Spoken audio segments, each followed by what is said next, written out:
There's not much you can do when Joe Musgrove is dealing like that, Brandon. There is nothing much you can do.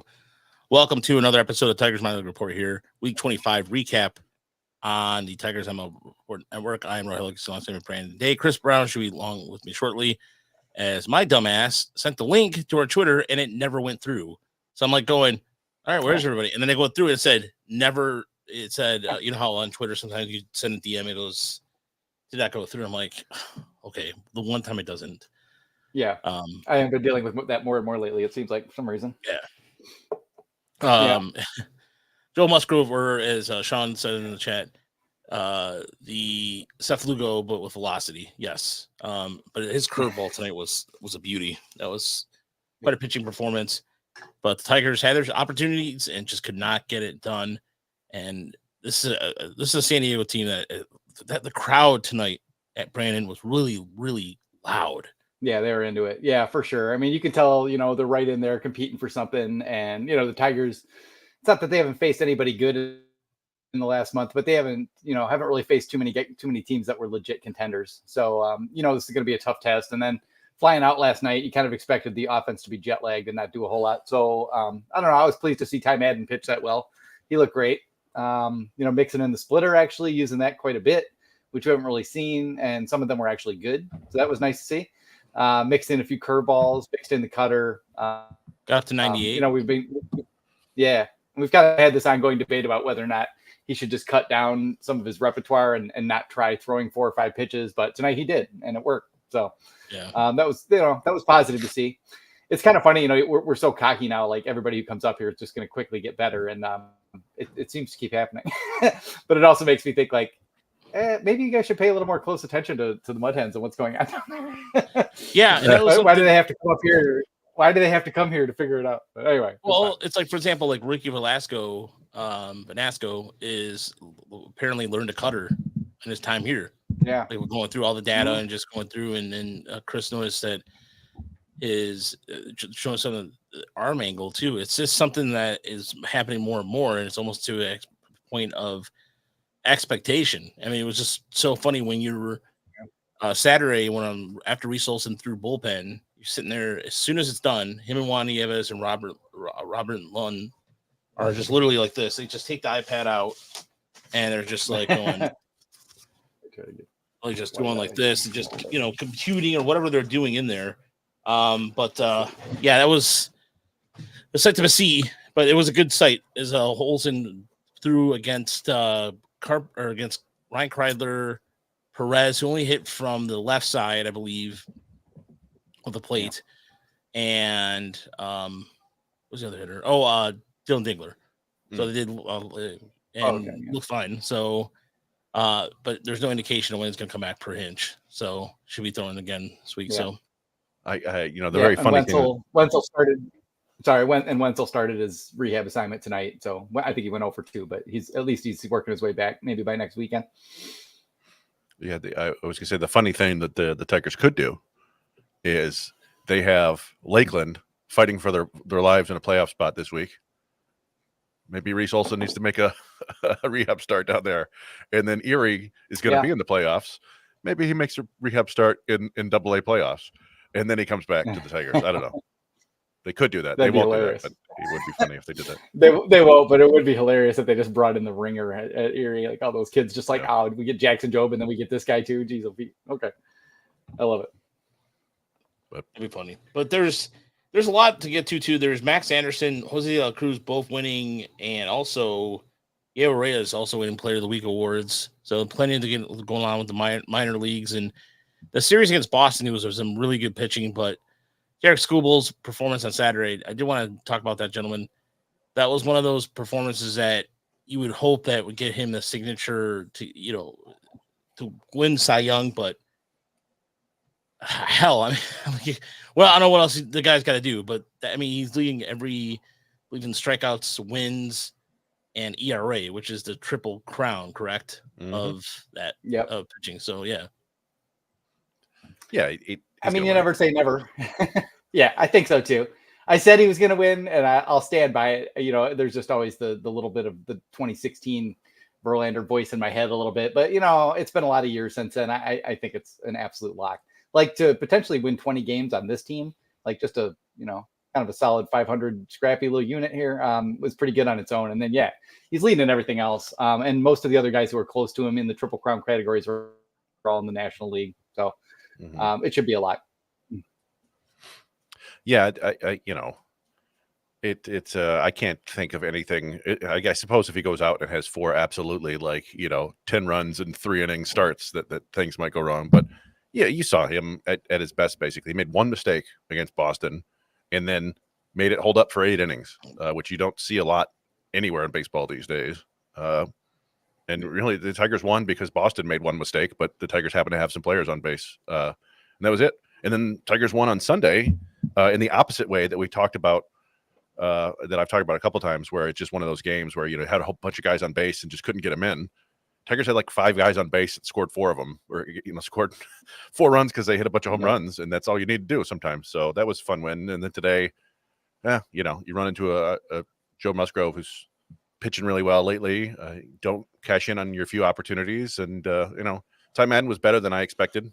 He continues to be better than I expected. I don't know how long he can survive with 3 strikeouts per 9 innings, but some of the pitches look better than I remember seeing in Toledo. Honestly, the split change looks measurably better somehow in 2 outings. So that's fun.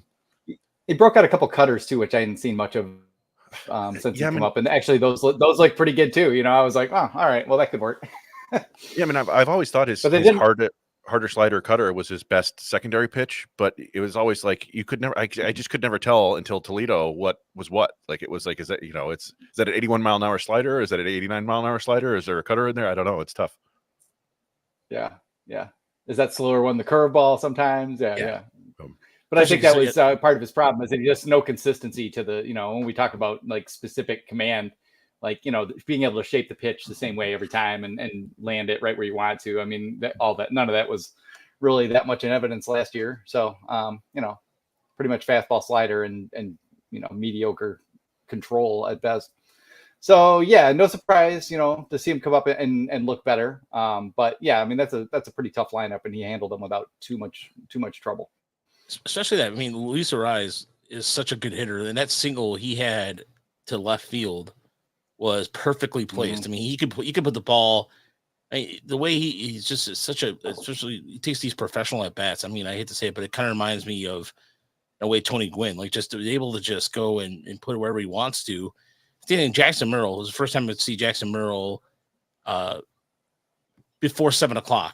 In other words, because anytime I watch any Padres games, usually it's midnight and I'm about to passing out on the couch, and it's Jackson Merrill is such a fun player to watch. And that guy is just barrels up everything well. And that I don't know, it was watching the Padres out of all the teams Tigers have played recently. I was actually looking forward to the series the most because the Padres are such a fun team to watch. And so, in terms of the wild card standings and all that stuff, because that's actually something we can actually say with confidence and not be tongue in cheek about it. Right now, the Tigers are just, in terms of where they're at in the wild card, they are exactly 5 games back. They're a game behind. Right now, they're tied with Boston in terms of wins.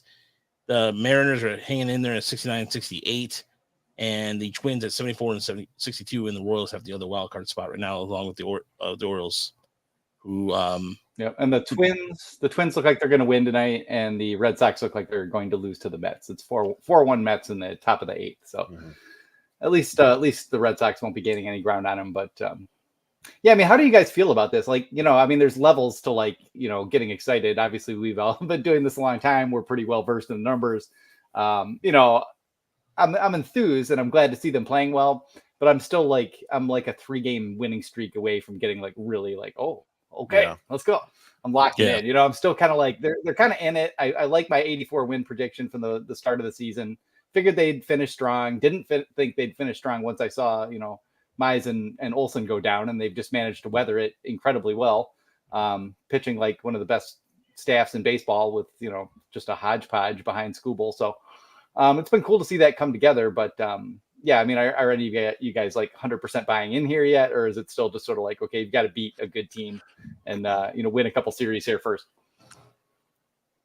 No, I mean, it's honestly, it's fun, and you go out there and they're competitive in most of these games, which is nice to see. But we've seen the last 4 or 5 games, the offense still just isn't really there, right? Like it's still heavily dependent on Riley Green and Kerry Carpenter. Meadows has been a really awesome offensive player for the last month or so. Colt Keith was awesome for he had a 9-game stretch where he was just crushing the ball, and then out of nowhere went on an 0 for 20 skid until he got his hit tonight. And then honestly, the rest of the young guys aren't doing much of anything, right? Jace Young hasn't done anything. Trey Sweeney hasn't done anything except for the 1 home run. Malloy came back, struck out in a big spot tonight. Dingler is striking out all over the place. It's Torkelson has been, it's really hit or miss with Torkelson. When he's hitting the ball, he's doing a lot of damage, which I'm fine with. If he's going to do that and then strike out the rest of the time, that's okay, as long as he does some damage. But the result is when he doesn't put the bat on the ball, you get what you get. And so, I just don't think the offense is quite consistent enough. Oddly enough, I feel like they need a little Winsel. They need just a little somebody who's just kind of pesky, putting the ball in play, slapping a gapper every now and then. So hopefully he can come back. But I don't think there's enough there still for them to sustain a winning streak, although they just had one. But again, that's on the backs of the White Sox, one of the worst teams of all time. Yeah, I look at it this way. They are making progress at the fact that they are playing games that matter in September. Do I believe they're going to be a wildcard team? No, because of the offense being consistent. That being said, however, you could look at this and go, okay, there's significant progress to be made at the Tigers with the way they handled the rotation with the bullpen starts, and AJ Hinch doing a masterful job with that. I think there's a lot to glean off that okay, what do they need? And this is where these last 30 days are going to matter the most, because I think, to me, what's glaring to me is that the left side of the infield is still has some issues and still has to be figured out a little bit. But also at the same time too, it is imperative to understand that the Tiger, just in terms of there's progression that has been made, and whether it's Tyler Holden or like Parker Meadows playing better, he had a base hit earlier tonight too. There's a lot to like, and to me, if they end the season a game under, if they finish over 500, then they exceed my expectations, because I think I had them at 82 wins. I believe, I can't remember exactly what I had them for. It's better than, I don't know, it's better than like the White Sox. I mean, the White Sox are complete another joke. Or for that matter, if they regress from last year, but they took another step forward, but there still has to some work to be done. And hopefully it doesn't just indicate that, oh, we're not going to spend that much money in this offseason. I think this is the last few weeks have indicated to me that there's still some glaring holes in this team. And AJ Hinch has been able to overcome that, but he'll only do that for so long. So, yeah, I mean, I hope people. I mean, the thing that scared me, honestly, more than anything was like, okay, what if Trey Sweeney and Torkelson get hot and they just go into the offseason like, oh, well, we're fine. We're going to rebuild the pitching staff a little bit and, give it a try with our guys next year. So, yeah, from that perspective, I'm kind of fine with the fact that some of these guys are struggling. I don't really think they have much of a chance to actually win the wild card, but I would very much like them to be in the hunt and feel what that's like, hopefully as deep as possible into September. It'd be great if they were still within, if they could get within 2 or 3 games and kind of stay there late in the year. And you never know what might happen. They play the White Sox. They play the Rockies. They also play the Orioles bunch and the Rays, and the Royals. So it'll be tough. But and that's why, it's pretty hard to see them getting there. But I really would like to see them kind of get that feeling of like, we're close and we're hungry and we think we can do this next year with a little bit of help. And then we just have to hope AJ Hinch can just browbeat Scott Harris and, Chris Ilitch into spending some money and, boosting the offense. And yeah, I mean, fix the left side of the infield. At this point, I don't know what to expect from Torkelson. Like he might just always be this guy. Like, he needs to like get tuned up here and there. He goes into these funks. And maybe he's just a guy that you keep on the bench for a year or two as, sort of your part-time first baseman. But that's just an easier problem to solve than the shortstop position or to some degree the third base position. So yeah, I mean, again, those are the 2 areas I'm focused on this offseason. You hope they can find a good starter that they can tune up and won't, end them locked up in a 2-year deal unless it's for someone actually good. And then, yeah, they've got to find a way to build up this bullpen a little bit. And they're not going to spend a bunch of free agent dollars to do that. But if they can find a starter that they can convert, we can hope that Wilmer Flores will come back and maybe figure it out next year. Brendan Hanafy's kind of showing some signs of like maybe being, a decent setup man type, but they're still just, the biggest bang for the buck they could get would be to find themselves just one killer relief arm, right-hander to put back there. And if they did that and found a shortstop or at least some to work with Trey Sweeney that was better, then maybe you can start taking yourself a little more seriously and hope that, Kerry Carpenter and Riley Green don't get injured for 2 months for once and see what happens. Yeah, it feels like they have to get at least 2, if not 3, of a shortstop, third baseman, and first baseman in the offseason if they really want to compete next year. And I'm skeptical that they'll do that, but you need to, right? I don't think you can't go in and go, yeah, well, Jace Young and Trey Sweeney and Spencer Torkelson are the answer. You can't. And I don't want to hear Matt Vierling as your starting third baseman or starting first baseman either. Like he's a quality player. Play him a bunch if you want to as a fourth outfielder, super utility man, but they need somebody to man those positions. And I don't know, it until they go out and do it, I feel like they're just going to continue to do these kind of stopgap Urshela types who can be there and hold it down and not be huge negatives while they hope that the young guys figure something out. But I don't know, I didn't think Young and Sweeney were ready, and they came up anyway, and they look not ready. So I don't know. Yeah, not terribly surprising on that front. And yeah, I assume they're not going to do everything, but if they would fix one of those things, like if they would get themselves one good veteran right-handed bat somewhere in there, you could at least have a little bit of belief that maybe they could make a run at it next year. But it's hard to believe until they do it. But we're also at a point where there isn't, we're probably at least 2 years, maybe a year and a half from anybody, of real significance coming up from the farm system. Like maybe Hao-Yu Lee breaks out to another level next year and surprises us a little bit and is 100% ready to go, and Rakin, not impossible. But other than that, it's like, maybe Dylan Dingler kind of gets to Jake Rogers level as a hitter as he settles in. And then other than that, it's, Young and Trey Sweeney just both seem to be like part-time guys, like, guys who would be useful players, but not going to be a force for you, and not a guy that you want necessarily in the lineup every night. Maybe Jace will prove us wrong. Maybe Trey will, but you can't really bet on it based on track record and, kind of what we've seen so far. Yeah. There's, so there we are. like I said, there's a lot of things to one of the things too I wanted to discuss with you guys too about tonight, about over the weekend too, was the Kerry Carpenter, like some of the, Inch kind of resting Carpenter a little bit. A lot of the fans having a problem with it, but this guy had a major back problem. And so I think with when he doesn't play, the talk about the advantages that he's going to use in his lineup, whether for in terms of lefties, position wise. But I don't know, when Kerry Carpenter's not in the lineup, it's kind of weird. I don't know. It just feels like this is where I think you really want to hope that the Tigers will spend a little bit of money right there to kind of figure out, because it almost feels like the roster's almost set for next year, right? But where are they going to get that extra power bat? That's where I kind of struggle with that. Tony Taters. Yeah. Anthony Santander, something like that would be helpful. But I think what you're talking about too goes to why they're not going to get a DH. Like they're not going to get a DH, and they're probably not going to go sign a dedicated first baseman of some sort. They're going to assume that they can plug someone in there more easily than anything else they could do to solve a problem. And, we'll just have to hope that they focus their efforts on the left side and can actually find someone. I kind of feel like we've handled, I can't speak for you guys, but we've handled Scott Harris kind of with kid gloves a little bit so far. I didn't scream at him too much about Eduardo last year. Like, obviously that was, a complicated situation. But you can't also you have to put that on the Tigers.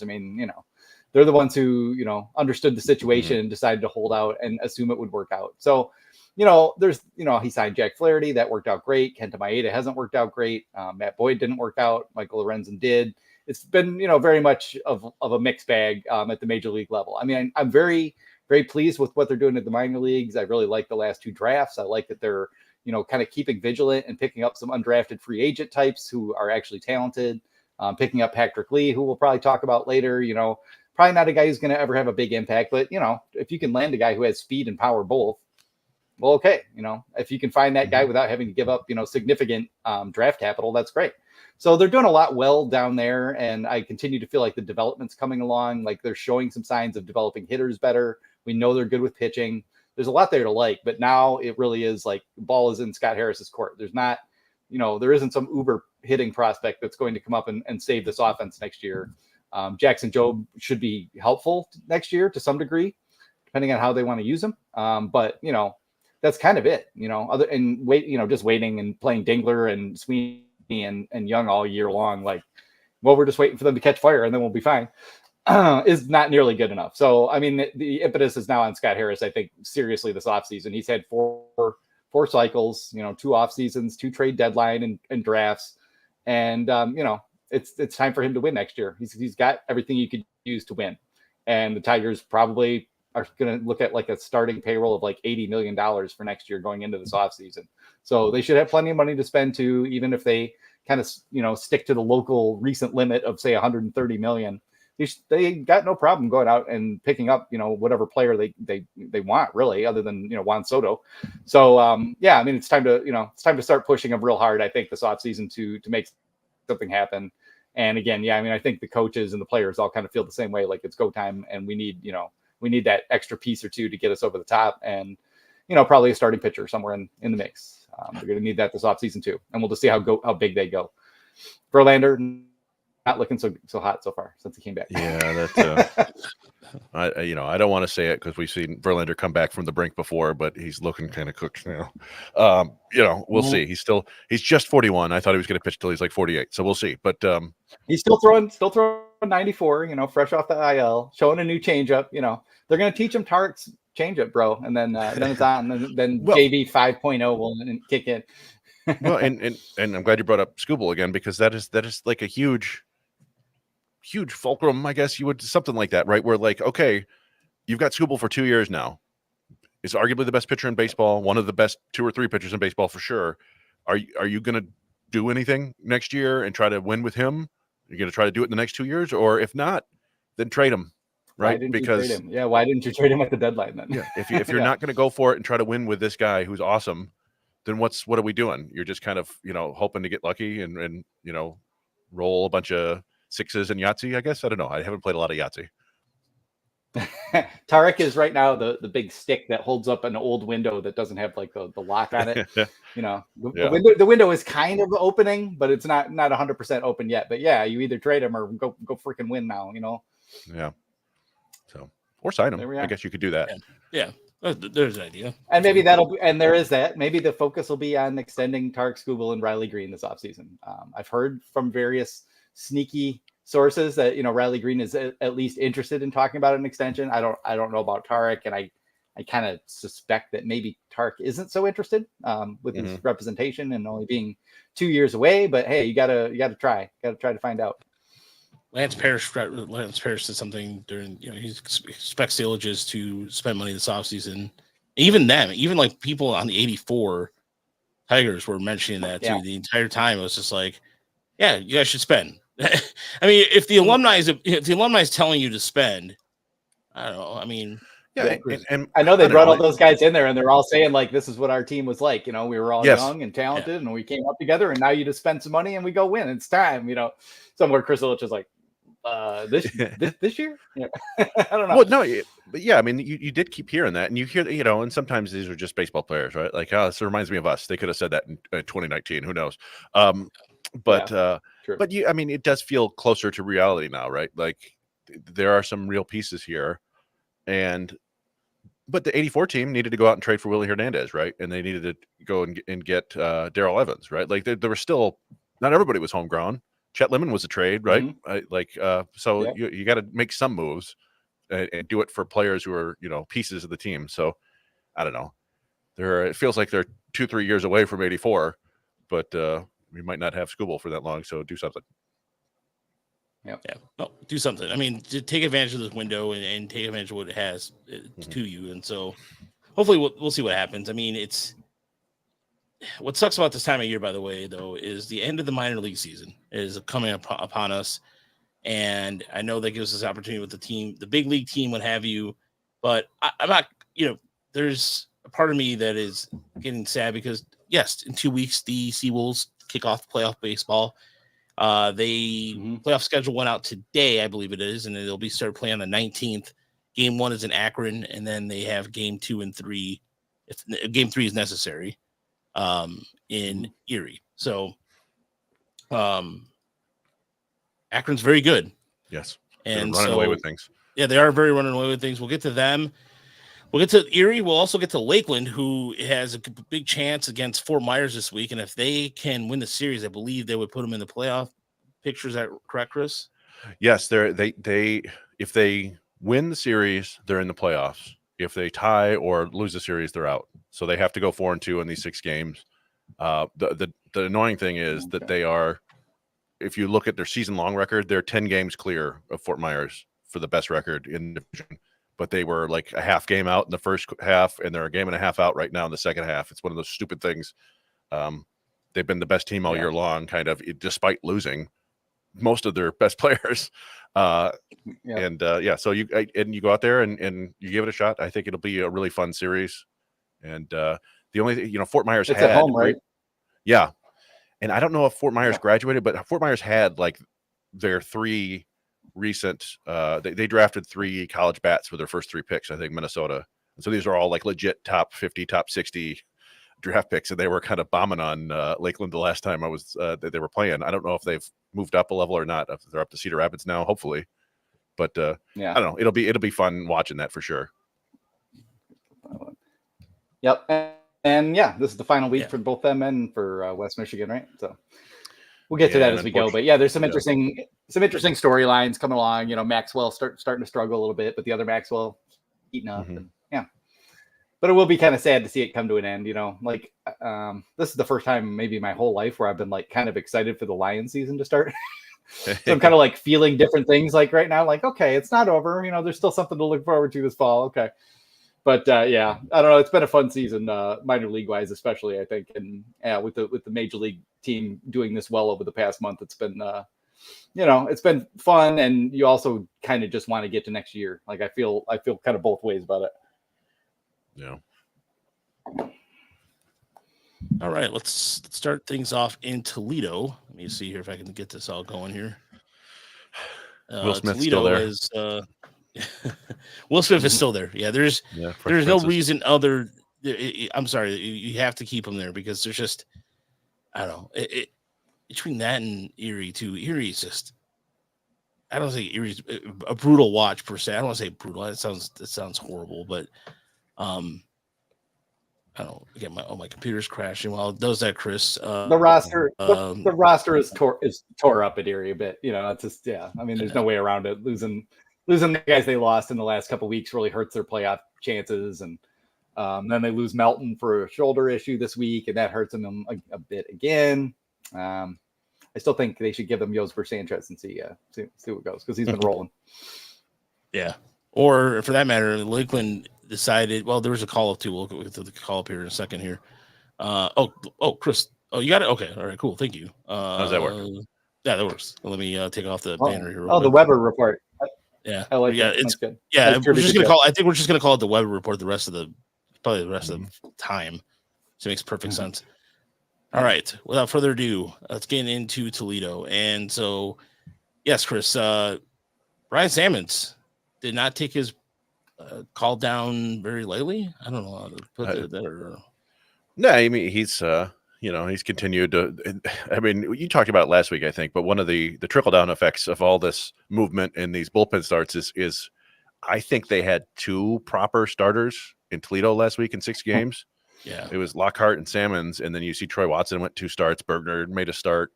I guess I don't know. Did I forget? I think I accidentally left Madden in there. That was probably from the week before. They're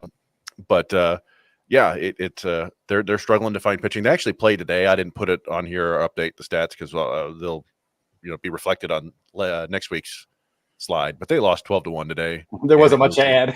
Yeah, it was Wilmer Flores returned to AAA, and it was a brutal return for him. It was like walk, double. Like it was bad. It was 5 runs in 1 inning. You missed the hit by pitch. Yeah. Oh, Walk, yeah, that's double, right. hit by pitch, double. Yeah. Yeah. But he's healthy. Theoretically, he was like 92, 95. He's not throwing nearly as hard as he was in spring training, but it's kind of back to where he was last year. So I don't know what to make of that. But yeah, like I'm glad he's back. Here, Because I AC joint injury. You kind of thought maybe it was over for him this year. So yeah, just to get him back on the mound a little bit's fine. Yeah, as long as he's and who knows, maybe they'll send him out to the Arizona Fall League for I think what would be the 3rd time. But he went to junior college out in Arizona, so maybe it's good for him. But yeah, you see, like there's really not much to talk about offensively. I think I probably wanted to have Eddie's Leonard there instead of Ty Madden. Leonard has been playing a little bit better lately. It's his last 2 weeks or so, he's finally above like a 100 WRC plus. For those 2 weeks, he's still at like 85 on the season. But at a point today, he absolutely murdered a ball. It was 114.3 off the bat. It was like, oh, we forgot how hard he can hit the ball. So maybe he makes a nice run here at the end of the season and has a chance to do something in spring next year. But I don't know. I still feel like he's maybe he's your partner for Trey Sweeney, but I don't think they trust him at shortstop really.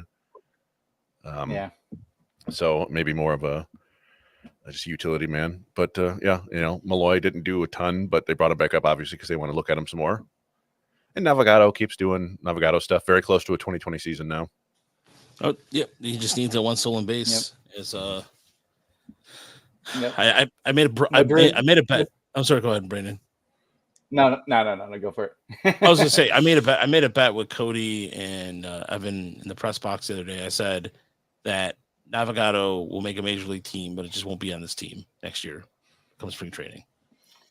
That Sweeney starts the year in the minors, but Navigado will catch on another team. It's a bold take, but I don't know. I just don't see him because you got to make room for Workman at some point too. So Workman, we'll get to Workman here in a second, but I just don't see Navigado in his. I think his option. I think he can be a minor league free agent after this season. So I think so too. Elsewhere. And they clearly are not interested. So yeah. I mean that's the main thing, and I don't know. Like all I can ever say about it is that my first impression when I saw Navigado was like, oh, this guy's never going to hit breaking balls, and that was like my first impression from watching him live, and the numbers say he does just fine against breaking balls, but every now and then I still look at him and I go, oh, that's not going to work, and I'm not a scout. But I have something tells me that's what the scouts see too. And they're like, no, that won't work. And I'm like, I don't know. It's hard to put any kind of quantify it in any real way. And then the other thing is like he's a solid defender at a bunch of different positions, but not really great anywhere.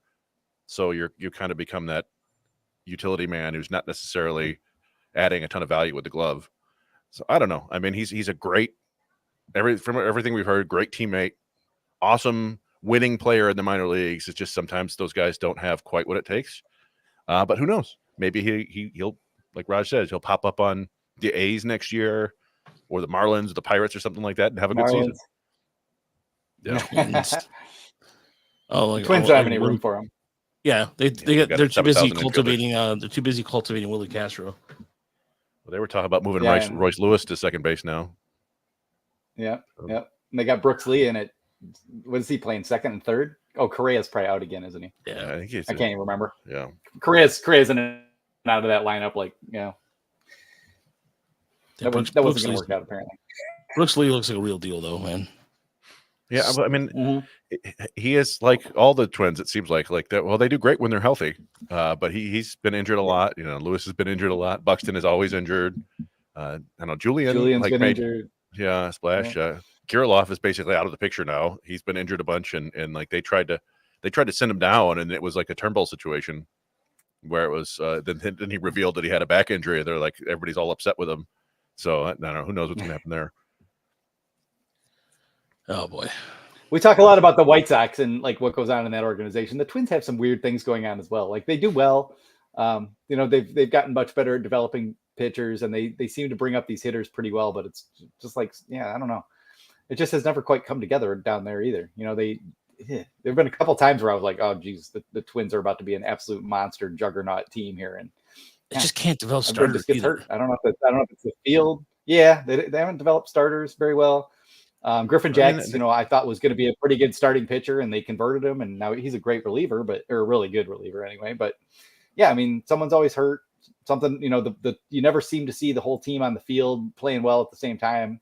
It's just kind of odd up there. I mean, I'd take the Twins' success in recent years over ours, but yeah, it's kind of weird how it just hasn't come together, because some of those teams on paper have looked really, really, really powerful, and haven't really got it done. Yeah, I don't know. I was watching the other day, and Jax had like a bad outing, and it was like, oh, he gave up the lead, and then next inning, Toronto does what Toronto's done all year long, and Chad Green hangs a slider or whatever to Royce Lewis. It's a 3-run homer, and they take the lead and win. There's just there's a lot of talent there, and it's annoying. But like David Festa is interesting, and Zebby Matthews is interesting. They're developing some pitching. I don't know.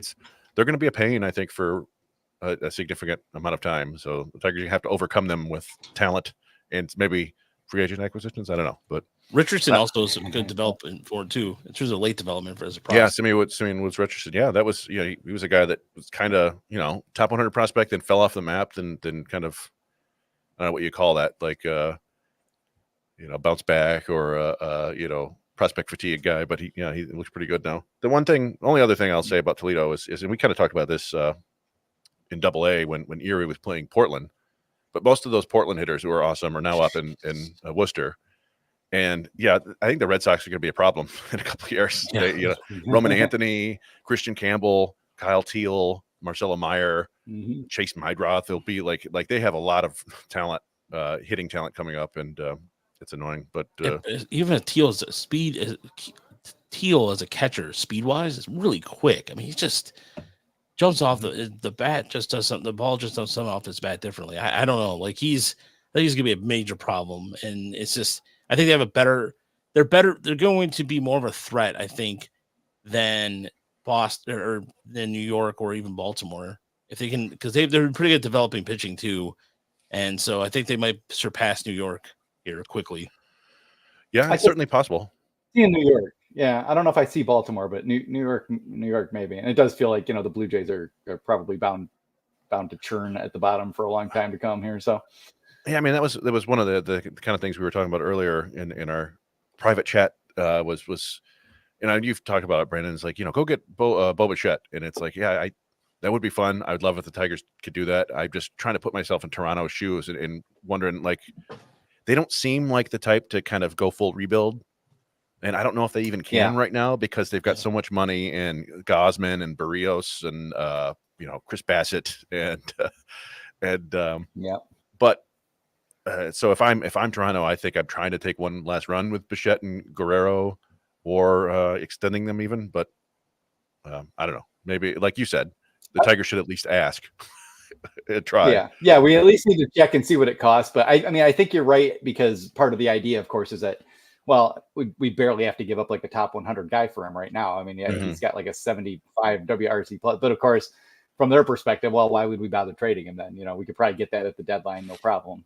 So yeah, I mean, I totally agree with you on that point, that it's not going to be very easy. We'd probably have to overpay a bit to get him right now. So unlikely, but damn it, you got to do something. Find me a shortstop somewhere. I agree. So if we want to move on to Erie now, still they continue to win. Oh, bummer. Yeah. But Erie continues to win. They've owned Richmond this year. I think they're something like 13-5 against them, or maybe more than that. It would probably be more than that. And Gage Workman, Raj has written a couple articles about Workman this year. One at the beginning of the year, and one recently. He just keeps doing damage. It's kind of fun. Mm-hmm. There's still plenty to be skeptical about. Obviously, he's still striking out kind of a lot. Up near 30%, and it's not exactly convincing, but for a guy who took the last 2 years where we were just like, nope, nothing's happening, and we're just spinning his wheels, to like see any progress at all is pretty appealing, and makes him look a lot more like a viable utility man someday here too. Mm-hmm. Yeah, there's one thing that I mentioned today in the article about Austin Murr, which was I didn't surprised, like his ISO jumped over 200 in AA. He had 5 home runs in the month of August. I think it lasts over 3. I think Sam Lebowitz, the Erie broadcaster, pointed out that he's batted over 300 over the last 3 weeks. And Murr has he's a guy who can play both corner spots, has played first base in the absence of Jake Holden's out for the year now. And he's having a decent year. And like, again, it's just the number. He's hitting more line drives. I mentioned this in the article earlier. He's hitting more line drives. He's hitting the ball more in the air. And so that's projecting into some more power. And so it's, by the way, I still can't overget your line. Patrick Lee, more like practically leading the whole offense. That was some great dad jokes right there, Chris. But you got to say that more with like a Adam Sandler voice. Patrick Lee, more like practically leading the whole offense. Yeah, there you go.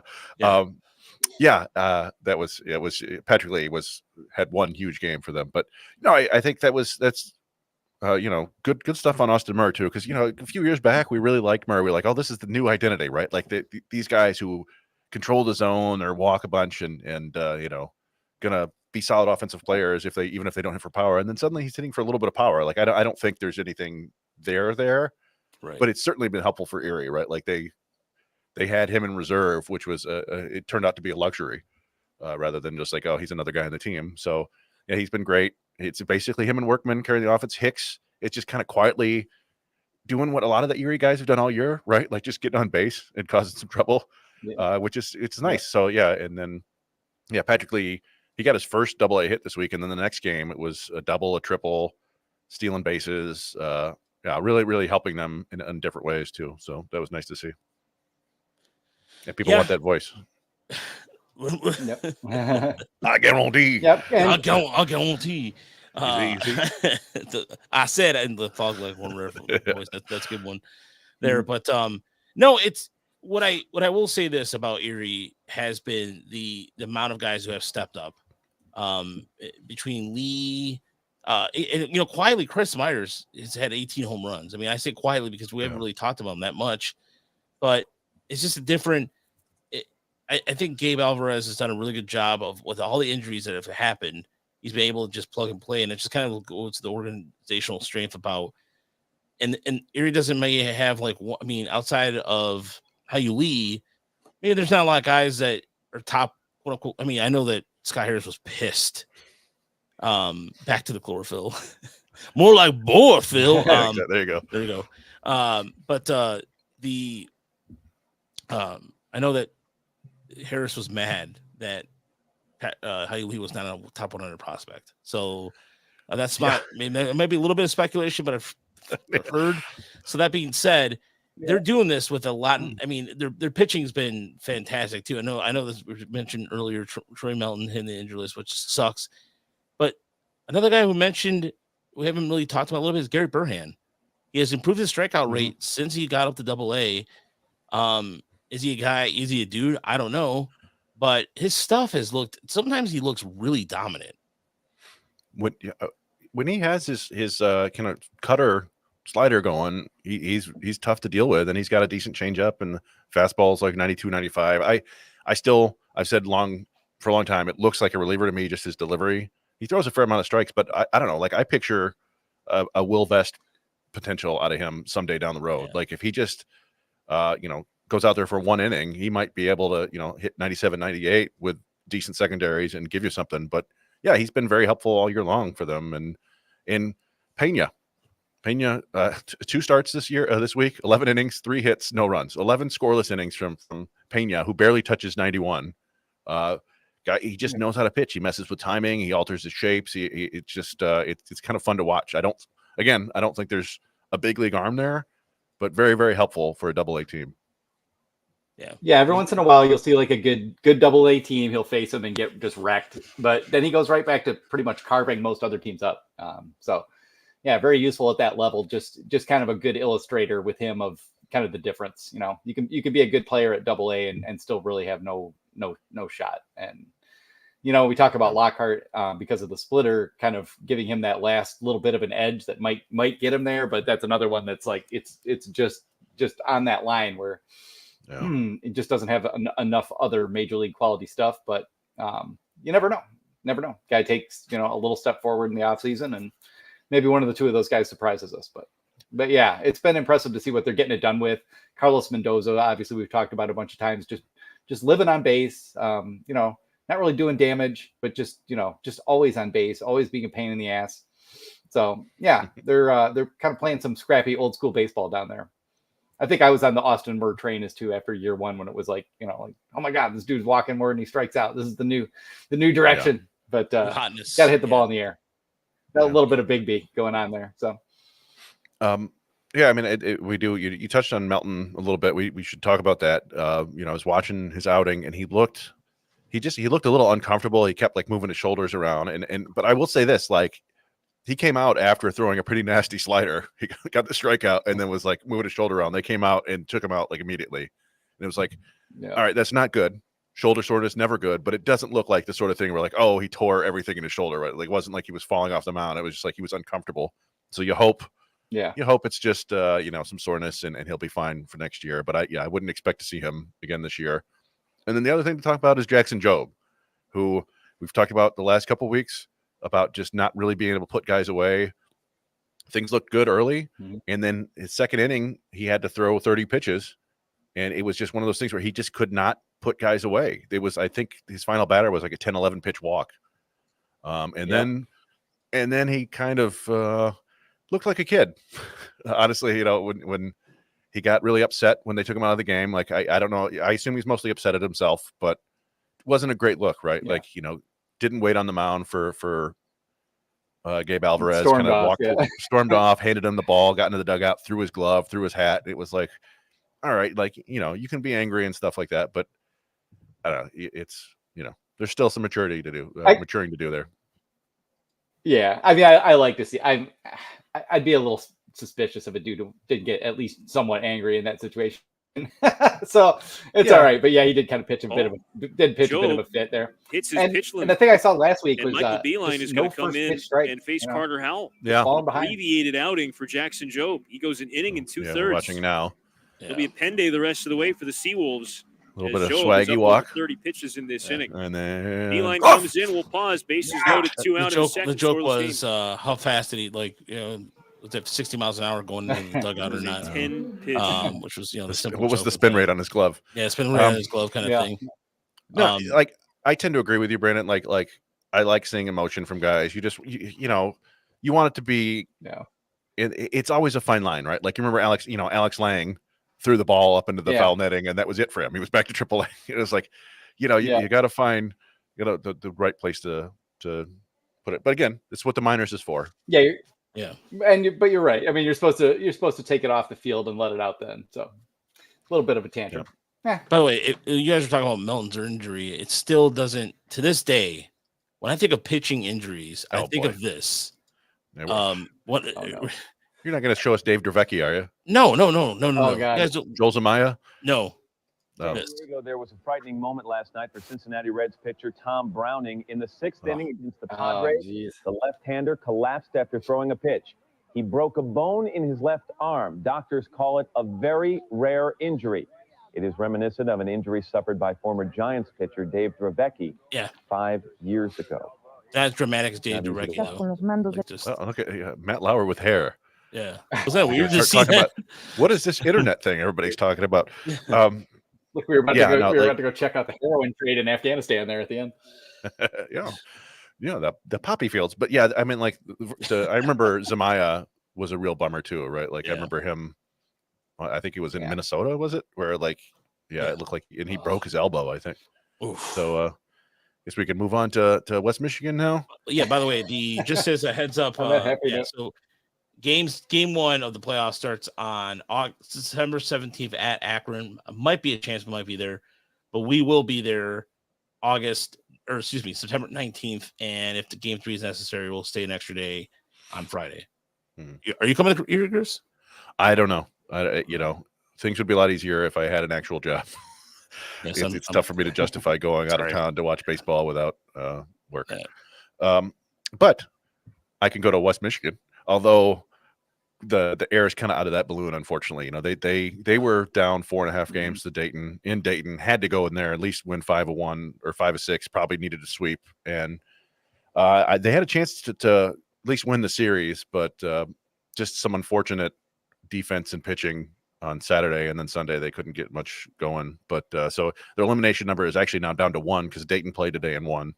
So they basically have to go 6-0, and they're actually in third right now. I think, I think Great Lakes is actually ahead of them now. But they played well down, in the second half. It just, Dayton went bonkers for like 3 weeks, and that was enough. Yeah. And even having Max Anderson with the player of the week. Yeah, they needed McGonigal. That was the end. That was the end for him. Yeah. And, Max Clark, has been fine, but, has definitely kind of cooled off back down to, okay, he's maybe running out of gas here at the end of a long first pro season. Just scuffling a little bit, not getting carved up all over the place or anything, but just not doing much damage. So, yeah, we're just kind of winding it down there a little bit. Yeah, from what I've seen from Clark, and it was particularly evident, and I was talking to Raj about this against Dayton, I think Sunday, they had a 24-year-old pitcher out there who had an above average changeup. It basically could put it where he wanted to every time, and it just befuddled everybody on the Whitecaps. Clark kept swinging over it. Pacheco swung and missed it 3 in a row. Lorenzo swung and missed at it. It was just your changeups are the bane of the existence. You don't see a lot of it. They're just so hard for guys in the low minors to it's just something you gotta, I guess, see a ton before you really get it. And that was unfortunate. But yeah, like Clark had one monster game. It was a 4 RBI, 5 RBI game. I think it could have had more actually, but there was I think he had a single basically to right center with the bases loaded, but they're already up like 9 or 10 to 1, so they didn't send an extra runner. Otherwise, he would have a 5 or 6 RBI game. So yeah, but yeah, it's cooling down a little bit. But he also later in the week had it's kind of classic Max Clark double to left field to bring the run in. And it was, not like a bloop. It was like a hard liner. So he still has a really good 2-strike approach, really good opposite field approach. You talk about changeups too. I was watching a little bit of Lakeland the other night, and same thing.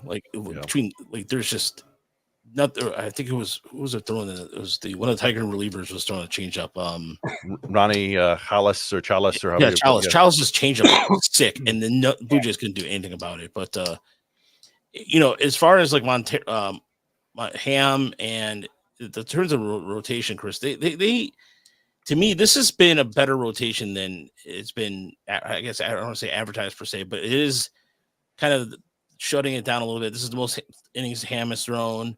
Montevevo, I believe this is the most innings he's thrown too. I believe. I don't know. I think this might be. As Nick wants to know too, is Nick Spillane wants to know. By the way, it was good seeing you, Nick, at the Tigers game. That was just. I got a chance to meet him and his lady. Was it last week? Yeah, last week. A reasonable outcome for Pacheco at this point. If you can get the AA, or if you can get the AAA, I'd be ecstatic. Yeah. I mean, I don't know. Like, I don't want to bury him completely just because we've seen this sort of thing we saw it with kind of Winslow Perez and Parker Meadows a little bit, but getting moved over to first base isn't ideal. He's still playing some third base, and maybe who knows? Maybe moving to first base will somehow take the pressure off of him. I don't know. You hope he can make some sort of change next year, but yeah, the pitch selection, and the eye just don't seem like they're ever going to be good enough. I mean, the thing about Wenzel and Parker was, of course, that neither one of them really struck out that much. So even when they were struggling and not doing much damage. Pacheco could theoretically strike out 30% of the time and just, do a ton of damage. And he's only 20. He's not even 22 yet. So I wouldn't go giving up on him. He's done better than, Jose De La Cruz has, I'd love to be able to believe Jose De La Cruz could still turn into a slugger, but probably in both cases, not much chance of anything going on there. So. Yeah, I think, Raj, like my ideal thing would be for Pacheco to turn into Chris Myers. If he's 24, 25 and hitting 20 home runs at AA, I'll be, pleased. But that's all. Still a ways to go from there. I was looking. Montalvo threw 95 innings last year, and he's only at like 60 this year because he missed a month. Oh, that's right. He missed the injury time. That's right. I forgot about that. Or he's at 75. One interesting thing, I was just looking at the numbers. He was striking out 11 per 9 with Texas, and it's 6.5 per 9. Yeah. So I don't know. Midwest League. Yeah, although Chris, it was funny you were mentioning this, and Brandon, I'm sure you can attest to this. So we're talking about how hard the Midwest League is, because Austin Murr's ISO went up, but how hard it is to hit in the league, but let alone I wonder, I have to wonder how that stacks up with other leagues, because it just feels like you get out of the Midwest League, it almost feels like a sigh of relief. I don't know. Like, it's just, is it just me, or is it just like some of the numbers have just completely, if you dominate the Midwest League, it feels like as a pitcher, it might be a good indication on the next level, maybe to a certain extent. I don't know, but it just seems like everything's so, the numbers, the change to Erie too, sometimes, although there is an adjustment, I don't know. It just, I don't get, I mean, miffed by it. A lot of these parks don't seem that easy to hit in, and yet at the same time, they don't seem that easy to pitch in either. And it just feels like maybe there's a big, there's just a maybe the widest dispersion in quality of talent is kind of located at high A. You've got college pitchers who are, still really raw. You've got some of the top prospects who are still teenagers but need experience. It's just sort of a mishmash, because it just feels like sometimes I watch Ham and he'll just dominate, and then other nights, like all these guys can stay on his stuff, and they're not overwhelmed, and it just feels like there's a big difference in quality, and that that happens all the way up up the chain to a degree, but it just seems to stand out there to me more than anywhere else. Like, some of these guys don't look like they belong there. Some of these guys look like they should be in Erie. It's just like, it's just a real wide fit, and it also feels like maybe that's the place where they're doing the most work with them. Like, they put in all this work in Lakeland to get them sharp, and then they send them to the Flying Tigers, and you kind of just play. And then the next stage is like, okay, you go up to West Michigan, and now you're out in scary Michigan on your own, where you've never been before, living by yourself. And, we're going to start making changes in your delivery. We want your approach to change if you're a hitter. And, it feels like a tall order for everybody. It always feels like everyone is struggling there to some degree or another. Even like the guys who broke out, it's not like they just destroyed West Michigan and roll on from there. It's usually more of a, okay, they're handling it, and they're consistently handling it. Let's move them up, So I don't know. I haven't checked all the numbers, though. I haven't looked around the whole league or compared it to the other high A leagues, to really see where things are at this year. But it does feel like the run scoring environment is not great. Yeah, Baseball America has minor league park factors over the last 2 years, and West Michigan is literally the worst for right-handed hitters. It's 85, so it's 15% below average, and it's 90 for left-handed hitters. So it's not a good hitting park for anybody. I think they're moving the fences in quite a bit, particularly, and I think the alleys. So that should help down the road. But yeah, right now it's tough. I think it's probably good for gap hitters, but anybody who tries to hit for power, it's tough out there. Yeah, and you're trying to get Campos, and some of these guys to pull the ball in the air more, and it's like, well, okay, but I'm just flying out to the wall a whole bunch, hitting some homers, but I'm flying out a lot, Well, I kind of wonder how many of those would be out at Erie, and so it's just kind of a matter of time. Yeah, I mean, Campos had 4 doubles this week. He's up to 25 on the year. Like, I think, I put it there. He's a 118 WRC plus. He's still just 21. Like, I think he's younger than Lorenzo, or they're very close in age. Like I think he's doing just fine. And if you can get him, if they feel like he's comfortable and ready for AA, it might be one of those situations where his numbers might actually improve. I think we talked about it with Jace Young last year. Like, get him from high A to AA, and he's actually going to hit for more power and probably a higher average, just because he's getting for more home runs. But I don't know. I don't know. Yeah, it's tough out there in the Midwest League, and particularly, you've got. I mean, these are cold weather cities, and basically all of April and half of May, if not all of May, are kind of just like, oh, throw that out. Like, it's hard to hit. Well, the biggest difference too for Campos is his line drive rate. It's at right now. Last year it was 18%. Now it's at 29%. So those balls he's getting the ball a little more air in the air. But what's interesting to me, his fly ball rate is exactly the same right now, 34% exactly. And but he's turning some of the ground balls into line drives. That's awesome. Yeah, progress. And the ground ball rate is where it's like last year he pounded the ground almost 50%, but he's dropped it to 36. So that's a good indication right there. Yeah, even more than hitting more fly balls, like hit less ground balls. Yeah. And they are the same age. They're basically a month apart, Lorenzo and Campos. So and the trouble with Campos and the ground balls too is like, sometimes, he hits the ball really hard. And a lot of times that's, hey, that's good. It gets through, but it also means a lot of double plays. Because if you hit it really hard at somebody and somebody's on base, you're screwed. And I think he still has 11 or 12 this year, but I don't know. He probably had more than that last year. So I don't know. Like I feel like Campos has, like, he's not blown anybody away, but I think he's probably made enough progress to get to start next year in Erie. And I think that's great. 21-year-old to begin the year in Erie. Nothing wrong with that at all. Mm-hmm.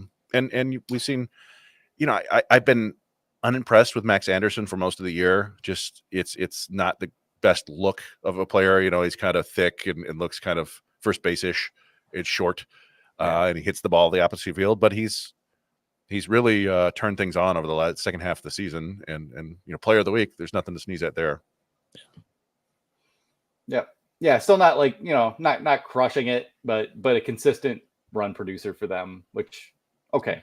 Like we need to see a lot more to like start believing him in him as a prospect next year. But he's kind of gotten off the the point where we're like kind of nudging him off the list a little bit. Yeah. So yeah, he's moved back from the ledge and is looking a little bit more composed and able to do some damage and stuff, which he's going to have to do because there's just not much defensive utility, and we might have Lorenzo and Brycinho both playing first base in another year or two. So it's a tough road to hoe over there.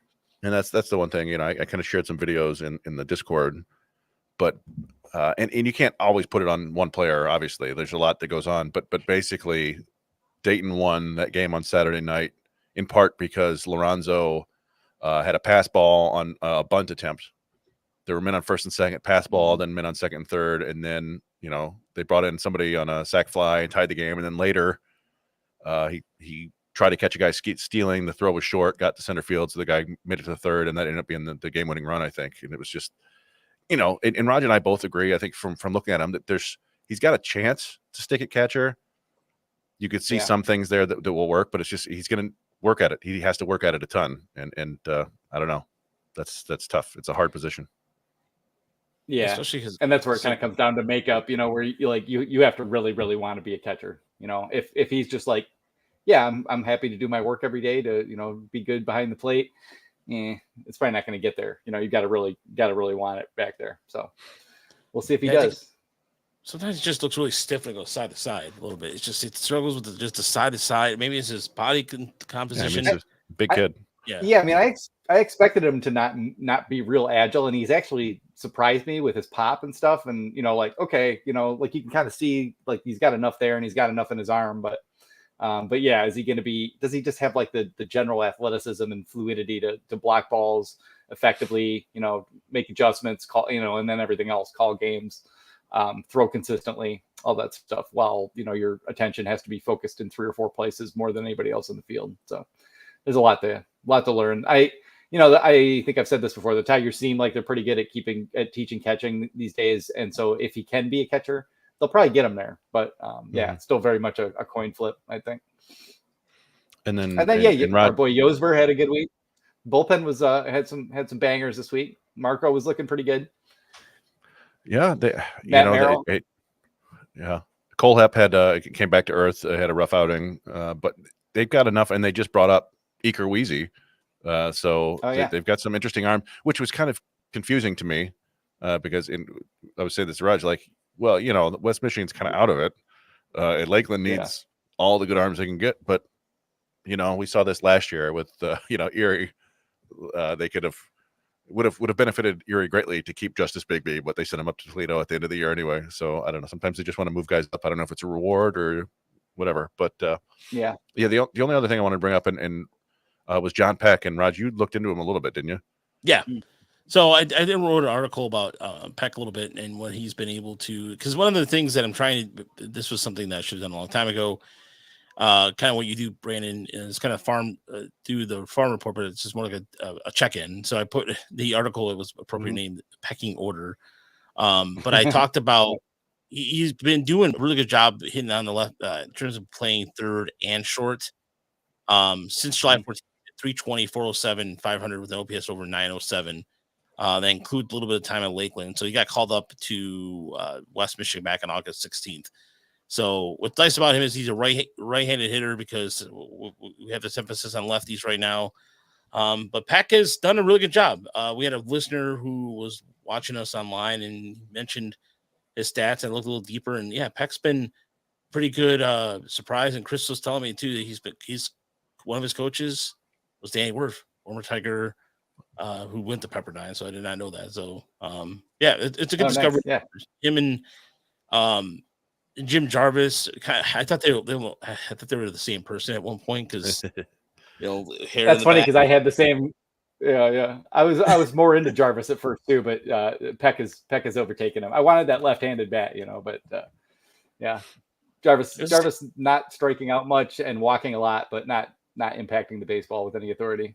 So it was the same thing. Remember when the Tigers drafted Ryan Kreidler and then Jack? What was the other guy's name from Kenley? Jack Kenley. I thought they were the same guy. Yeah. That was why, and it took them about like 10 games to realize that Jack Kenley couldn't be a pro baseball player. That was wild. That was one of the quickest ones I've seen. I was like, oh, all right, well, that's about it. Peck was an interesting one because. Oh, go ahead, Brandon. Well, I just wanted to. This is just a random question, so I shouldn't even get into it. But who is the center fielder they drafted in like 5th or 6th round, maybe in 2017 or 18, and never got out of short season ball? Dang it! I wish I could think of that dude's name. Right here. Yeah, he was a center fielder, drafted out of high school. He was really raw. For some reason this guy's name has been in my head or like in the back of my mind all day for some reason. Tyler Gibson, Austin Schatz. No.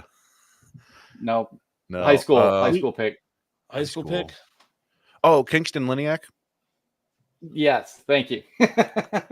Kingston Liniak. Like that just never happened, I think he was their 4th rounder in 2018. He went to Lakeland. He went to Lakeland though, right? Didn't he play Lakeland at least? Right? I think maybe briefly, but yeah, he never really. I don't think he made it to high A. Nope, he didn't. Nope, never. I heard he got really mad that he didn't get to start the season at West Michigan. I remember that. Like, yeah, something along those lines. It's hard out here. Never really did. Yep. Okay. Thanks for solving that for me. Yeah. The one thing I wanted to mention about Peck, and I remember this when they drafted him, is it you look at his numbers and he seemed very much like an Avila draft pick, like lots of strikeouts, not many walks. But then he had a really bad junior season, but he had a great sophomore season. And I've got like this, theory that I want guys who had good sophomore seasons because they still were facing guys who are more advanced than them. But I remember around the time that Baseball America had done some of their under the hood scouting, and it was like, yeah, like he had really good exit velocity numbers. He didn't leave the zone much. It was just kind of a very bizarre, bad season. And he's got 3 home runs this year, but I think they've all come since he came back from injury, and he's close to 30 steals, and he's playing shortstop. And so I think, Rod, you made a comparison. It's kind of, there's some Workman-ish qualities there. Maybe probably not nearly as much raw power, but this is an interesting player that I thought he was going to get stuck in low A all year just because of the bodies. But yeah. It'll be interesting to see what he does next year. Yep. Yeah. Hopefully looks pretty capable at shortstop. The little bit I've seen of him. Yeah, third base too. I thought he did a pretty good job at third base on Lakeland, as I recall too. But yeah, I mean, there's some. That's what I like to see. It's just a little bit of the development on that side of things. Lakeland. I've been working on a report, scouting report on Rayner Castillo. And let me tell you, Brandon, I don't know if you saw his slider or not. Yeah. Chef's kiss. Chef's kiss slider. He needs one more pitch, but man, the fastball slider looks real good already. You could throw this kid into Erie and it'd probably go okay. So, yep, that was pretty impressive. Good to see him. And a lot of guys kind of popping this week. Nomar Fana actually kind of had a huge week. Jackson Strong showed up hitting. I didn't even know who Garrett Pennington was until you guys posted the highlight the other day. So yeah, undrafted free agent, right? Yep. And then our boys Gabriel Reyes, Rayner Castillo, all doing well. Micah Ashman still looking good. Yeah, all in around a pretty solid week, despite not being able to gain any ground particularly. Yeah, but I did find out by the Reyes and Castillo really good close friends because I asked Terry to get some picture. Austin Shots. Thank you. That's another one, Mitch. Austin Shots. Remember Austin Shots? Yeah, that was another one. Same year as Jake Thompson. Yeah. But Gabriel Reyes and Castillo are really good friends. So that's actually a fun fact that I found out from Terry. Maybe they compare slider notes because they both have pretty nasty sliders. Reyes poor Dunedin. I feel like every time they run into Reyes, he's just got everything working. And he gave up a home run to Arjun Nimala, but other than that, just dominated for 6 innings. He was the pitcher of the week. And yeah, those are two really fun. We talk about him a bunch. Still very under the radar, kind of on a national level, to the extent that such a thing exists. But yeah, it'll be fun to watch those guys as they advance, because I feel like they're both going to be in West Michigan next year. There's no reason for them not to be. Yeah. Well, oof, what are you gonna do with that? Nothing. Yeah, and it's particularly when he's throwing the slider. He's also really smooth. Yeah, he's so smooth and composed in his delivery. You know, it looks like he could throw quite a bit harder if he really wanted to let it out. So, yeah, but hasn't needed to. Just pretty lethal with that. Just commanding the fastball, and you're not going to do anything with that slider. So, well, and I recall we talked about it probably 6 weeks ago. He had that one start where it was like the 5th inning and the bases were loaded. And so then he just threw 95, 96, 97. Like, it was like, he was like, all right, I'm just gonna throw harder. And it worked. Raj and I were talking about the 4-seamer is good. The sinker works pretty well. Like, he doesn't miss bats with him. He probably won't ever, but the slider is a good, good swing and miss pitch for him. And he gets tons of ground balls, gets a lot of double plays. That's probably going to only increase as he gets better defense behind him. But like you said, Brandon, he just needs that one other pitch. He needs it. The changeup is there. It's a little bit too hard. I think we were looking at it's like 90 miles an hour. There's only like 5 miles an hour, five an hour difference. That's it. So he seems like a good candidate for a split change or something down the line. But hard to complain about it right now.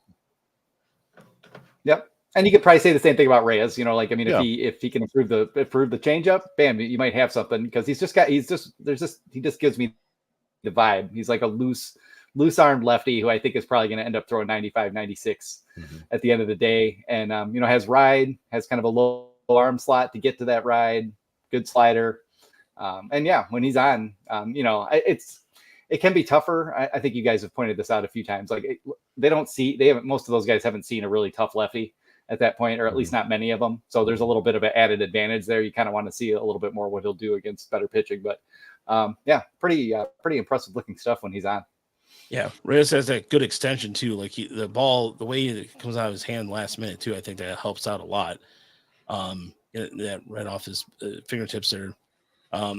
He's way down the mound, reaching out. Yep, good extension. And Brandon brought up Jose De La Cruz earlier, but we should mention that he had a monster week and was the player of the week. And it's very fun when he does stuff like this. Yeah, I mean, he's got to be a fan favorite down there, because I mean, those homers are just nukes. I mean, he just there's not many guys at that level who can impact the baseball like that. And of course, he's 22, and you wish he was at Erie and could do it there, but it's fun for what it is. Yeah, tell me about Fana. So look, I think Fana, I don't say he's a dude necessarily. He was a catalyst in the FCL, but he's a good eye at the plate.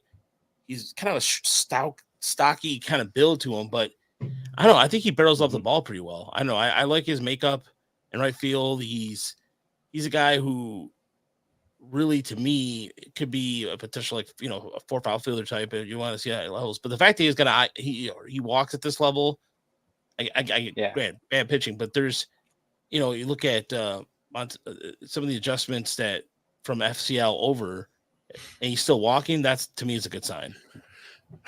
Yeah. I don't really know what to make of him yet. Like, I've watched him. He has surprising pop. Yeah. And Rod said it's a bizarre. He looks like a Juan Uribe out there. Like, he's just kind of like a thicker dude, but somehow still at least average, if not above average speed, and just kind of fluid and athletic. And like, the only thing is, he's about to turn 22, and it's so. But like, I try to look at it both ways, right? Like, he hasn't had a ton of exposure at higher levels. He's been in the rookie ball, but he's also like roughly the same age as a college junior who was drafted this year. Not Jackson Strong was particularly young. He just turned 21, but somebody like Jackson Strong or Woody Hedin, or like they're all kind of at roughly the same level. And so, like, he's doing some nice things, but he's not like blowing up to the point where I'd be like, okay, you gotta throw him on the prospect list. But certainly, doing stuff that's noteworthy. I saw the highlights. It was sort of like, yeah, the highlights look good, and then I went and watched some full ABs, and it still seems like there's a lot of swing and miss in the zone, and he's not chasing wildly or anything like that, but yeah, a long way to go, but some raw material to work with there for sure too. Yeah, and I, with Josue Briseño was back, and you could see the rust with him. Really, it's interesting. He just doesn't have the feel for the barrel quite yet, although he did get his first extra base hit since he came back. But you see, like, the eye is still there, right? Like 5 walks to 3 strikeouts. So I would, now would be a good week for him to, find that it'd be swing fun to see again. him go nuts. But, Yeah. It's nice having him back. And Micah Ashman, we heard about him when they drafted him, that he's got the invisible ball, and it still looks like that. It's fun. He's having kind of that sneaky pro debut that we saw like Jaden Ham have last year. I don't think he's Jaden Ham. Yeah. I don't think he has the pitch mix, and I don't think he's probably going to be a starter, but I don't know. Who knows? He's throwing a fastball like 80% of the time, and batters can't see it, so that helps. Yeah, that's a good sign. Yeah, for sure. Yep. Yeah, because you watch him, he doesn't really look like he's doing anything in particular, but yeah, no one is doing anything against him. So, but yeah, and that's I put Patton and Hollis in there because Raj mentioned, I don't know how you pronounce his name, if it's Chalice or Hollis, but it's Christmas time in Hollis, Queens. But they both throw like Patton, I think, got 17 swings on his changeup, and 11 of them were whiffs. Like, it's that changeup against low A hitters again, or A ball hitters. So like they have no idea what to do. And Chalice has the same kind of really good changeup. So just fun to watch that, if nothing else.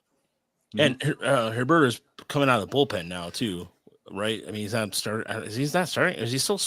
I think they kind of use him any which way, right? Like I didn't have Minton and Sears up here. They're continue to start regularly, but neither of them had particularly noteworthy outings, unfortunately. Duque Haber just seems to always get like 2. Yeah, he just always seems to get 2+ innings per outing, but not really starting. Yeah. And I don't know. Well, we mentioned Pennington. Zach McDonald made his debut. A little bit overwhelmed, I think, by the pitching down there. Although, who was it? One dude on Toronto was throwing like 97 to 99 on Dunedin, I should say. Oh, the guy that was throwing 6 or something, the tall, lanky dude. Yeah, this doesn't seem fair. Yeah, but no, I think just on the Pennington thing, the one other, we've talked a little bit about what we've seen from the Scott Harris front office in terms of drafting. It's a lot of hit tools, a lot of up the middle players. They seem to very much enjoy getting their first baseman as undrafted free agents. Like, we're not going to draft you, but we'll take you. We'll give you $25,000 or whatever. And Pennington's his 2 home runs were both Oppo line drives. They were fun to watch, but who knows how that's gonna, what's gonna happen as he climbs up the levels. Yeah. And lastly, but it's just good to see they're still churning. They're always looking. They're looking at out of way places. They're doing all those things that we have always kind of wanted them to do. Mm-hmm. So whether it turns out, it's nice to see them continue to kind of fill the org with guys who actually have tools, and not very few guys who are you're just like no chance, from the jump. So, yep, things proceeding according to plan. And the Bridge League. So somebody let us know on Twitter that the Tigers Bridge League was playing against the Pirates. Problem was we couldn't tell who was who. So Chris and I did spend the whole day going back. We're trying to figure out if this was Rayner or not, or we had to find out the shortstop is Illinois. I took a bunch of videos. There's one guy I'm for sure who it is, and it's the 6'10" guy that they undrafted free agent Shea Timmer or whatever his name is. And he's out there throwing 97, and it's getting smacked all over the park. I'm like, oh, that's a bummer. But you could see Paul Wilson pitches. Who else? I think Dylan Smith pitches the first 2 innings, and I think it's Eric Rodriguez. Then there's like 3 pitchers. I don't know who they are. Number 80, number 70, number 64. I'm like, I don't. This could be Owen Hall. I don't think it is. Who knows? Is this Lucas Elisalt? I don't know who any of these people are. But like I do think the first batter was Jude Warwick, who was, I want to say, their 12th rounder this year, and he looked good. He struck out twice, but he also hit a single to the opposite field and smoked double to the pull field and got hit by a pitch, and I don't know. He looked solid. Like, it was enough. When I was watching, I'm like, yeah, that kind of looks like Rayner. Like, I could see that. And then I was like, no, he's not quite tall enough, and he's a little too skinny.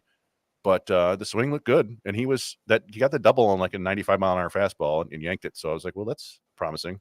But yeah, that's good. I can put that video out, but I don't know what to say about it. Like, I think this is Jude Warwick. Yeah, help us ID this Tigers prospect. Yeah, Terry. I was asking Terry, who runs Detroit Minor League Tracker now.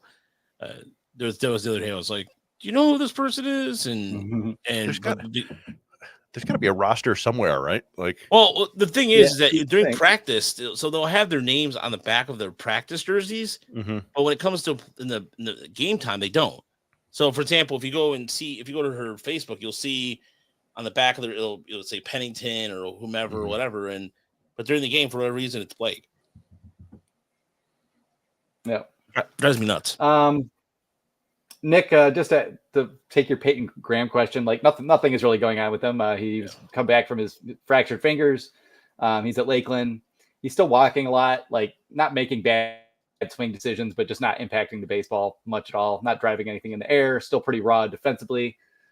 Still looks to me like he has the tools, but it also doesn't look like he's made much progress. And I guess that's, par for the course when you're out like half the first 2 years. So I don't know. I don't know what to think there. Like something needs to happen for him. Like, he's still toolsy. Like he's still a guy that if I was them, I wouldn't like go giving up on or anything like that. But I don't know. He hasn't really put on any muscle like I kind of thought he would. Thought he would kind of build himself up by now and be swinging the bat a little more effectively. But just hasn't really come along much at all. Yeah, I don't know we right before he got injured this time, he was playing some outfield, I think. Yeah, he was playing center field a little bit. So it's getting late early for him for sure. Like he's part of a draft from the previous regime. They've kind of replaced him with a lot of other middle infielders. So I don't know. You got to hope that he can figure something out. We know Garco was into him, but right. That's true. I mean, it's kind of a Gage Workman situation, except that Gage Workman is a cleaner defender. Like Graham is more likely to actually be a shortstop if he could kind of trim down the mistakes. But and Graham has power and Graham has speed. But until he starts driving the baseball against A-ball competition with some regularity, it's not adding up to anything, unfortunately, yet. And I mean, oblique injuries and like a back thing, and then gets fingers fractured. Is he a little bit fragile, or has he just been really unlucky? And maybe next year he comes out and looking different. I don't know, but you'd have to see that before I think anybody's going to get real curious about what he's up to. Yeah. Speaking of Graham, by the way, not Peyton Graham, but Andrew Graham, yes, became the all-time winningest manager in Lakeland in history, and congratulations to him. And so, to me, that's cool. If there's one thing about Andrew Graham that's pretty remarkable, is how long he has survived every regime. I mean, he's been like you think about like in terms of like, so the Tigers, traditionally speaking, among the minor league managers, have had Lance Parrish or Larry Parrish. Larry Parrish was in Toledo for a long time, on and off. But beyond that, it's been kind of like Andrew Pena was there quite a bit. This is a guy who was drafted in the 19th round by the Tigers and spent pretty much out of Australia, right? Wasn't he? Yeah, out of Australia, correct. And so, he was one of the first Tiger draft. He played baseball here in, I believe it was Armstrong State, and I believe I think it's Savannah. But he spent a couple years in the minor leagues, and then he became their manager. I mean, his managerial career actually started with Connecticut, and people forget that at the same time, he's been with Lakeland now since 2018, but this guy was also managed Erie, managed Lakeland, or managed West Michigan too. So he's managed all over the organization. And so he was the minor league catching coordinator in 2009. Wow. Yeah. I didn't realize he'd been around that long. Yeah. When I first started covering the Whitecaps, he was the manager there. And I think they really like him a lot. It's interesting. I was looking at Lakeland has been an affiliate of the Tigers, unbroken. It looks like since 1964. Yeah. And that 1964 Lakeland team, a couple interesting names on it. A fellow by the name of Dave Soup Campbell. And really? The former ESPN analysis and Texas Ranger pitcher? That's right. Well, was he a pitcher? It looks like he was a hitter here. Oh, I thought it was I don't know why I thought it was a pitcher. Yeah, let me look. Second baseman, first baseman, third baseman. Okay. But his teammate is a 19-year-old sprightly young man named Jim Leland, who hit 194. Nice. Interesting. With one extra base hit. Dave Campbell's a really good. Dave Campbell's a really good analyst too for ESPN. A couple other big leaguers on that team, but yeah, that was the first year of Lakeland and the Tigers relationship. So yeah, and again, that's he has all these wins with Lakeland, but spent multiple years with West Michigan too. So yeah, it's just interesting. He seems like a guy that maybe doesn't even want to move up in the minor league managing world. He just kind of likes working with the guys at the lower levels. He's only 42, neat. So his same age is he's still really young. Yeah. And maybe they kind of, maybe they view him partly as a liaison to Australia, which is, starting to ramp up in the baseball department, maybe to some degree. But yeah, he just seems to be pretty content with where he is and pretty good at his job. It's got to be tricky managing Lakeland because you got everybody right on your freaking back there, everybody is there. The trainers, analysts are there. A lot of the coordinators and the coaches, they're all right on you. And not to mention too, the Latin kids, he's the first person usually the first manager they deal with. And so for him, that's pretty remarkable where, I've used him as an ambassador. He's only had one season under 5. I'm sorry. Well, in his recent run, because this is his second stint with Lakeland. Actually, he's only had 3 seasons where he's finished under 500. So considering all those teams back if you look at that team in 2017, he managed, that was a team he was 35 years old when he managed that team too. Sergio Alcantara, Jose Alucar, Harold Castro's on that team. Mike Gerber. Mike Gerber. Jose Azocar was just released by the Padres tonight. That's a bummer. No, yeah, I mean Graham's teams. He really loves having guys run and really emphasizes running the bases down there. And they earlier in the year they were just giving teams fits when they had the college guys running. It was Jarvis and Peck. And then also Clark and McGonigal. It was just open season running left and right. And they were doing high school plays where they'd fake a bunt and then they'd steal second and then the guy would steal home. It was oh man, they're having a lot of fun here. So yeah, it's I don't know. I think it would be cool to have him move up in the minor league ranks if he wants to, but I don't know. I think he's in a good spot right now. So, and maybe he just, maybe he'll follow the Pena route and become a coordinator of some sort if he wants to float around a little more and doesn't want to endure the day-to-day grind at some point. Seems like he'll have some options. I honestly don't know much about him. He might just have young kids who are living in Florida, doesn't want to move them around. That's I know. I feel weird continuing to have to tell people about Chris Fetter or talk about Chris Fetter's personal life, but I'm this is why you don't have to worry about Chris Fetter. He just wants to raise his kid in Ann Arbor, and maybe when they're older, he'll make the jump and go manage a team of his own or something. But I think we're good there for the time being. Mm-hmm. Javi Baez Almago, Tigers need to start getting some right-handed hitters. Yeah, I mean one. They need one good one. I mean, Andy Ibanez is good. Veerling is pretty solid. We'll see what Torkelson could do. I would love a right-handed hitting shortstop who can mash, ideally. But, I'd much rather have all the lefties because right-handers are easier to acquire in general. And, the Tigers have been needing to have a strong left-handed lineup for 30 years, and they just never did it. We had Prince and Victor briefly, and that's as good as it's ever gotten. And it's man, that porch is right there, but just run 7 or 8 guys out there who all hit left-handed and can mash, and you can put a few right-handed. It's easy to find a lefty mashing right-handed hitter. That's not the hardest thing to find. So if you need another one of those to go with Andy Ibanez, that's okay. So that's the thing. An indication for them should have been when Luis Gonzalez came here in that 1 year where he was before he went to Arizona and hit 23 home runs. They're maybe there's something to be said about having a left-handed hitter at this right field porch. They didn't do shit with it. Yeah. Even Dombrowski never thought about that for some reason. And Dombrowski, that's the kind of thing I would have expected him to exploit at some point, and he never was able to. Yeah, I mean they had some they had some switch hitting. Carlos Guillen was a switch hitter, but yeah, they never had a ton of lefties under Dombrowski, and it was the half a year of Matt Joyce or whatever, Brendan Bosch. Yeah. But yeah, I'm in favor of getting some more right-handed bats, but also just get the switch hitters. Bring Wenzel up, let him have some fun. But yeah, one of the interesting things somebody in the Discord. And just keep going on. On. Good. There you go. It's Bobby Higginson in the year 2000 when Comerica was still ridiculous, hit 300 with 30 home runs. And now it was the height of the steroid era, so that didn't seem as impressive. But he's like one of 7 hitters in Tigers franchise history to do that. And the rest are like, it's Cabrera and Greenberg and like Rudy York, and then Prince Fielder and Victor Martinez. So and center field was like 430 at that point. So I think it was it was it was left field in reality. Yeah. So I don't know. Left-handed hitters are fine with me. I don't like it. Doesn't bother. Like Riley Green hits lefties for the most part just fine. Like Riley Green's kryptonite right now seems to be good changeups. Yeah.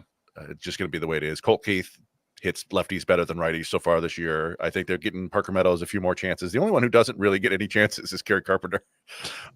It kind of depends on what the pitcher is. Like you said, Roger, Carpenter sat against Pivetta, right? Just because he's a high fastball. Yeah, and what happens is he's his high fastball low, and then he has that I think it was a slider. I forgot what the pitch. He goes low away, and he didn't want to risk Carpenter with his back issues. So you have to take that. Yeah, the back issues, I guess, might play into it a little bit. He did, he hit a homer against a lefty the other day, and he's gotten in there a few times. And if you look back through his minor league numbers, I think he'd be fine against lefties. It's just not his strength, That's all it comes down to. We did forget Curtis Granderson, who was an awful lot of fun as a left-handed hitter. Yeah. Didn't really turn into that full pull home run hitter until he got to Yankee Stadium, although he could have done that in Comerica just as easily, I think. Yeah, that's a good point. Jeez, can't forget about Grandy. To answer the question too, how guys asked, would the Tigers spend another $100 million on a shortstop to buy us off the books? No. They're going to look at they'll look at guys at the Atlantic League before they would even consider. They absolutely should, but I'd be very surprised if they went and got Adames or Ha-Seong Kim. I think maybe the best we can hope for is Paul DeJong and Sweeney, something like that. That might be as good as it gets. Which sucks, they should be trying to win, and I'm probably going to end up yelling at them about this, but I also know it's probably pointless. So. And I will say that every team does something a little bit like this. I saw a whole bunch of Yankee fans are up in arms because they didn't bring up Jason Dominguez as part of their 28-man roster, and they're continuing to play Alex Verdugo when everybody they want them to cut DJ Mayhew and get rid of Verdugo and all this stuff. Everybody wants to get rid of their underperforming vets and bring up the kids, and that's just the way it is. Even on contenders, yeah. But I mean, can we all agree that Javi is not going to survive next year? Do you guys think there's any chance that he's on the roster next September? Okay, me neither. No, they can't. I don't know. It's weird. It's like there are two things that you've never seen happen are colliding. Yeah. It's either is a guy going to have like a 25 WRC plus for a full season, or is a team going to cut a guy with 3 years and $75 million left? Like something's got to give. We're going to see some crazy stuff either way. Yep. So before we get out of here, I wanted to give a shout out to the Pencil Talk podcast. A gentleman by the name of Jack DeLongchamps sent me this cap. Oh, so nice. The Pencil podcast.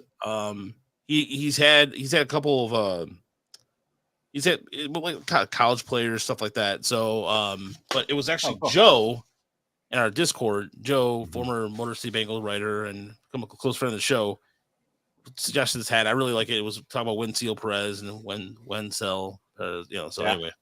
But I want to give a shout out to that. Also, want to give a shout out to, or just a thank you for everybody who's donated and throughout the year, and a couple little trickle donations. And so our donation link is in there on PayPal. We are gearing up for Erie. We're going to go to West Michigan this weekend.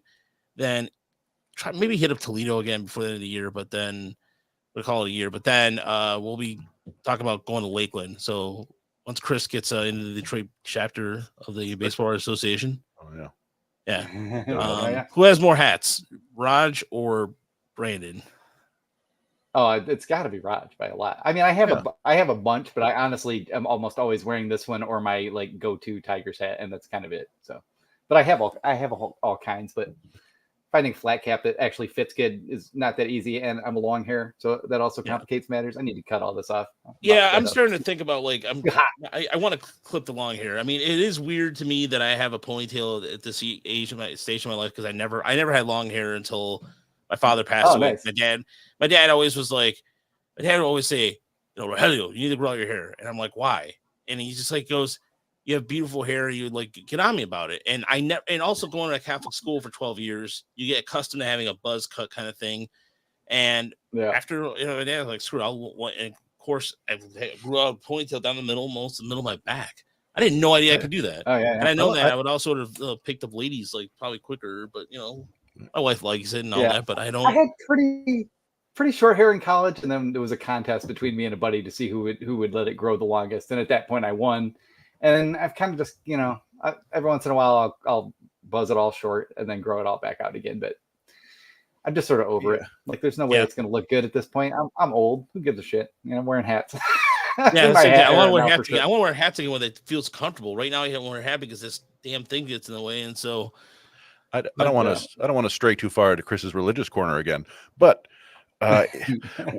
It always confuses me that Catholic school like requires guys to have short hair when every picture they have of Jesus is him rocking like the 70s, like flowing hair. Even though you can do what Jesus did, I believe. Is that what you're saying, Brown? You think you get the same rules as Jesus? I don't think so. Doesn't the Bible say that he had hair of wool, like short curly hair, but every picture is like like Cesar Borgia or whatever? He is not often represented as a small Israeli man with probably like a mix of Arab and whatever it was, Israelite genes at the time. I do remember an episode. I grew up with golden brown, blue-eyed Jesus as well. There was an episode of Good Times with Black Jesus. I do remember that. Oh yeah. Many times I would stay home from school, but in any event, Catholic schools, if you're listening, let the kids have the long hair. Yeah. Well, it was funny because I got. What's funny? Both my grandparents wore these hats, and this is where this comes from. Is both my grandfathers would wear this hat, but neither one of them liked me having long hair. Interesting. But they're dead now. So yeah. well, it's even like I got suspended for getting a fade because you're not allowed to fade. You're gonna get short haircuts, but I had a fade with a line in it. And this is like there's a period of time during Juice and movies like that, and so listening to nuns like try to figure out what the gang signs were, what are these kids up to? Sister Geraldine. He's got a blue hat. Beat him. Yeah. Sister, I was gonna say, I mean, it's not the Catholics are notoriously bloods over Crips, Yeah. Fair enough, yes. Fun fact: my dad told me that he got beat by nuns, even though he sent me to a Catholic school. So I thought it was so did my dad. Ironic. So anyway, we're leaning heavily into. I don't think I ever got beat. Post-show talk here. Yeah, let's get out of here. Thank you so much for listening. Let us get too comfortable. We might say anything. Yeah, I was gonna say we can get off totally off kilter. We're having fun. Yeah, fun. Yes, fun is a good way to put it. Deadly interview. So, thanks so much for listening. We'll be back on Thursday for more Metrics podcast, as the Tigers will be heading to Oakland at that point. And also a shout out to them hooking me up with Green Day tickets. So I'm going to see Green Day solo Wednesday. Oh, cool. So I've never seen Green Day in my life. I've never. I'll be darned. Green Day and Smashing Pumpkins are the two bands left I haven't seen, and Rancid's playing too. I mean, Rancid, Ruby Soho, they have, and then they have a. Actually, I might be more into seeing Rancid. Yeah, same here. Like Rancid, depending on what Smashing Pumpkin version of Smashing Pumpkins you get too. So if it's post 99 where it's all electronica and all that crap, then I'm out. But if it's anywhere between that nice gooey center between Siamese Dream and Melancholy Infinite Sadness. Melancholy. Melancholy, please. I want them to play I want the full Swan album. Oh, Swan. Oh, that's a good call. Swan, that's a very good I did like that album. Is it a secondary band of Billy Corgan's or a side project? Yeah, it was a side project. Yeah. Maybe it was really when Jimmy good. Chamberlain was down with addiction islish or something. Yeah. Yeah, that was a really good. That's a good call. That was a 2000. That's a 2003, 2004 throwback at the my old apartment. My buddy Dave. Like Swan was on every single day. That was something that was jammed. We played all the time. Between that, watching shitty Tigers baseball in 2003. So that was nice. I'm going to see Sierra Farrell in September, and then there's the Columbus Shoegazer Festival in 2 weeks as well. So I have some music coming up, but that's about it. Oh, Suley's a master over here, Brandon Day. All right. We'll take care, everybody. We'll talk to you Thursday. Have a good next couple days. Yeah.